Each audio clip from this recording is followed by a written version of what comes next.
Voici la Terre, la demeure de l'humanité tout entière. Sur cette sphère, surnommée la planète bleue, peinent à coexister les humains.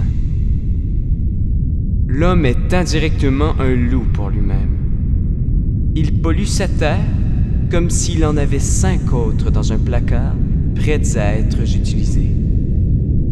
Mais l'homme procrastine. Il fait mine de rien. Les aiguilles avancent et il faut que l'homme change.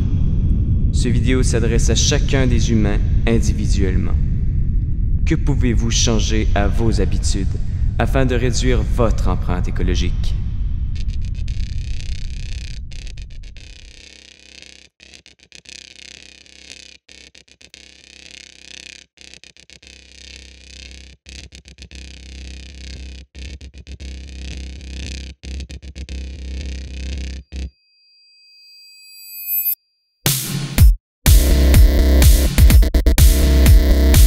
Chaque jour, des millions d'humains embarquent dans leurs véhicules personnels pour aller s'entasser entre eux dans les artères bondées des villes. On pourrait croire qu'ils ignorent la quantité absurde de gaz à effet de serre qu'ils produisent, ainsi que les solutions qui s'offrent à eux. Pour vous aider à comprendre la quantité de gaz à effet de serre que vous produisez en vous déplaçant avec votre voiture, nous supposerons que, comme le Québécois moyen, vous parcourez 14 300 km chaque année. Si votre véhicule est une voiture compacte, vous produisez 2574 kg de GES chaque année. Si votre voiture est un véhicule intermédiaire, vous produisez 2860 kg, soit 3,15 tonnes, de GES chaque année. Si vous avez opté pour un véhicule utilitaire sport, peu importe ce que cela signifie, vous produisez en moyenne la ridicule somme de 3432 kg, soit près de 4 tonnes de gaz à effet de serre chaque année. Toutes mes félicitations. Bien évidemment, les désavantages de l'automobile ne s'arrêtent pas à l'environnement.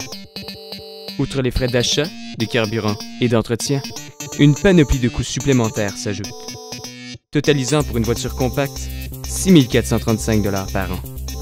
Pour une intermédiaire, 7 150 $ et pour un VUS, 8 580 $ par an.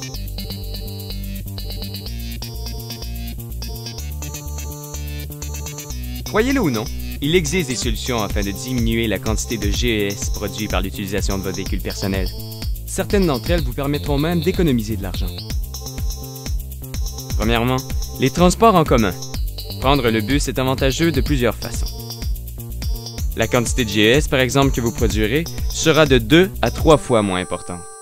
En plus, un laissez-passer illimité mensuel ne coûte que 50 $. Un rien comparé aux coûts reliés à l'essence, à l'entretien et au paiement de votre voiture. Sans oublier que lorsque vous prenez le bus, vous pouvez vous asseoir confortablement et lire votre livre pendant qu'un chauffeur professionnel vous conduit d'un point A à un point B. Chose qui, légalement du moins, est impossible de faire pendant que vous conduisez votre véhicule. En deuxième lieu, le covoiturage.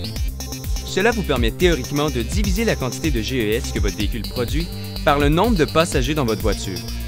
En plus, certaines voies réservées sont ouvertes pour les automobilistes faisant du covoiturage.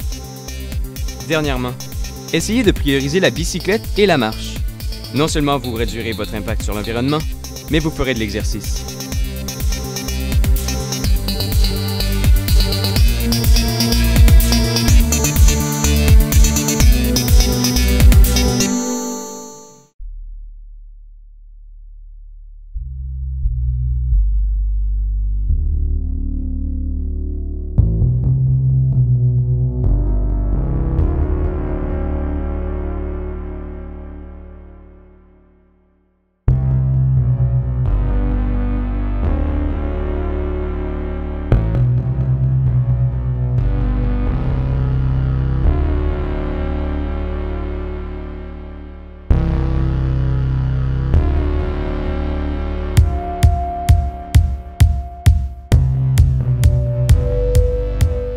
Les feux de foyer ont beau être chaleureux et réconfortants, ils comportent d'importants désavantages souvent ignorés.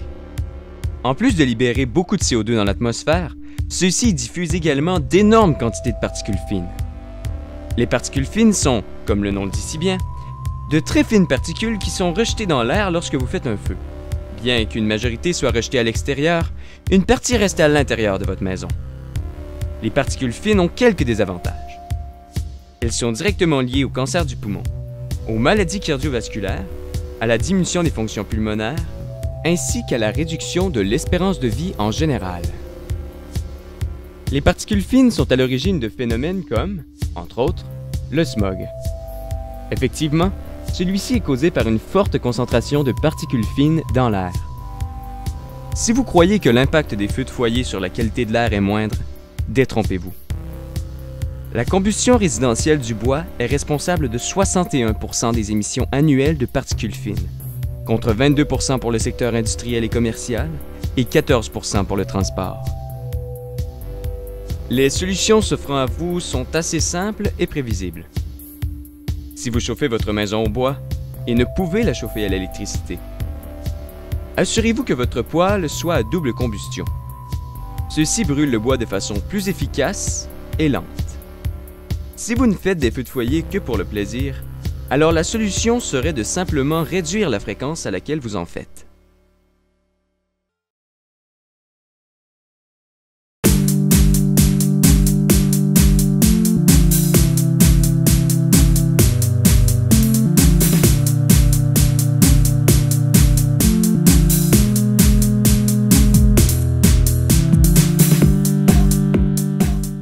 Si vous visionnez cette vidéo, c'est que vous êtes probablement un chanceux Nord-Américain qui, pendant qu'une personne sur 9 souffre de faim dans le monde, gaspille chaque année 110 kg de nourriture parfaitement comestible.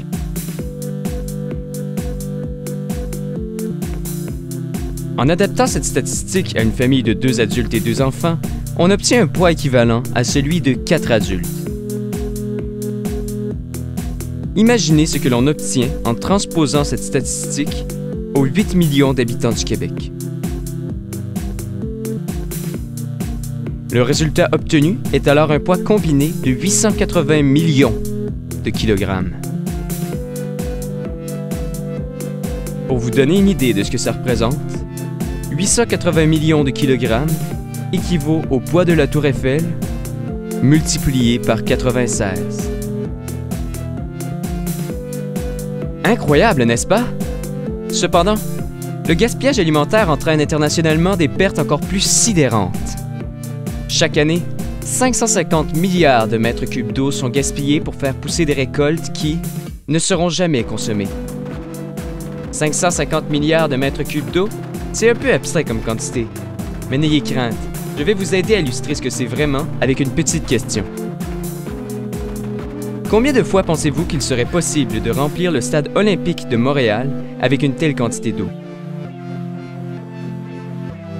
Si votre réponse était 267 500 fois, vous aviez raison. Il ne faut cependant pas pleurer sur notre sort, car nous pouvons encore changer nos habitudes de consommation alimentaire pour ainsi réduire notre empreinte écologique. Premièrement, acheter en vrac vos denrées non périssables est une bonne façon de minimiser la quantité de déchets produites due à l'emballage. Pour la nourriture périssable, il est préférable d'adopter une épicerie de type au jour le jour pour acheter seulement la nourriture dont vous avez besoin pour une journée ou 2. De cette façon, vous vous assurez d'éviter le gaspillage de nourriture lié à vos prévisions parfois fautives. Si cette dernière option n'est vraiment pas possible pour vous, une planification rigoureuse des repas de la semaine vous permettra de minimiser les pertes inutiles. Gardez toujours en tête d'acheter seulement ce dont vous avez réellement besoin. Ce n'est pas parce qu'il y a une offre 2 pour 1 sur un aliment que vous en avez besoin de 2 fois plus. Dernièrement, si vous avez le choix entre un emballage utilisant une barquette de polystyrène et un emballage sous vide, le deuxième choix est le plus responsable écologiquement. Les idéaux, cependant, resteront toujours les emballages en papier, en carton ou encore l'absence d'emballage.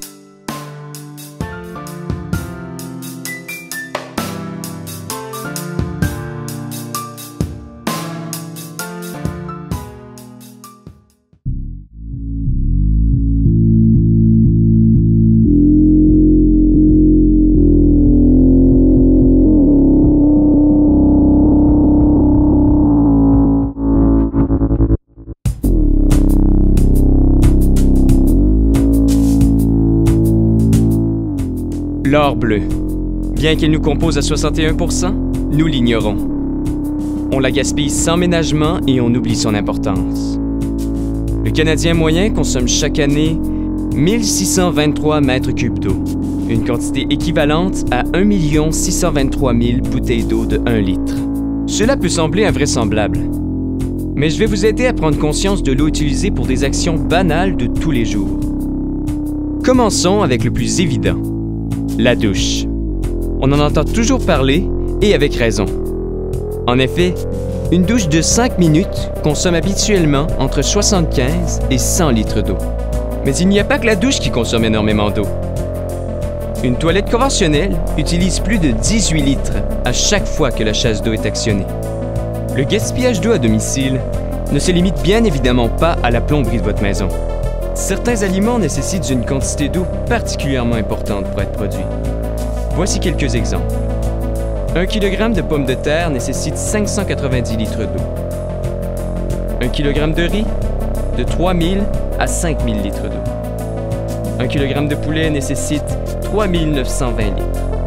Cependant, l'aliment nécessitant la plus grande quantité d'eau est sans hésitation la viande de bœuf, qui nécessite entre 13 000 et 15 500 litres d'eau par kilogramme. Heureusement, il n'est jamais trop tard pour changer. En ce qui concerne la douche, vous pourriez simplement installer un pommeau de douche à débit réduit. Cela permettra une réduction de la consommation d'eau de la douche de plus de 50%. Évidemment, en prenant des douches plus courtes, vous réduisez votre consommation d'eau. Visez des douches de moins de 5 minutes afin d'optimiser vos économies d'eau. En ce qui concerne les toilettes, la plupart des toilettes sur le marché utilisent maintenant moins de 4,8 litres d'eau par chasse d'eau, soit une réduction de plus de 3 fois. Alors si vos toilettes ont plus de 10 ans, il serait peut-être un bon moment pour les changer. D'autres modifications que vous pourriez apporter à vos habitudes de vie serait de vous assurer que le lave-vaisselle ou que la laveuse à linge soit vraiment remplie avant de les utiliser. Également, balayer votre entrée à la place de l'arroser avec votre housse réduira grandement votre consommation d'eau. En dehors de la nourriture et de votre plomberie, vous pourriez acheter des vêtements certifiés verts. Cela signifie habituellement qu'ils ont été faits de façon équitable et responsable environnementalement. Par exemple, en évitant l'usage de teintures toxiques. Vous pourriez également, pour les mêmes raisons, prioriser des produits de consommation certifiés verts.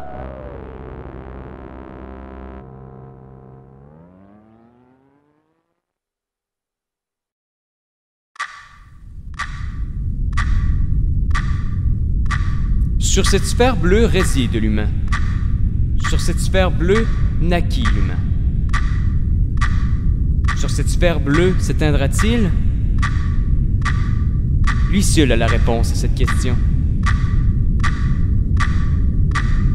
Passez à l'action. Parce que c'est la seule chose qui puisse ralentir le décompte.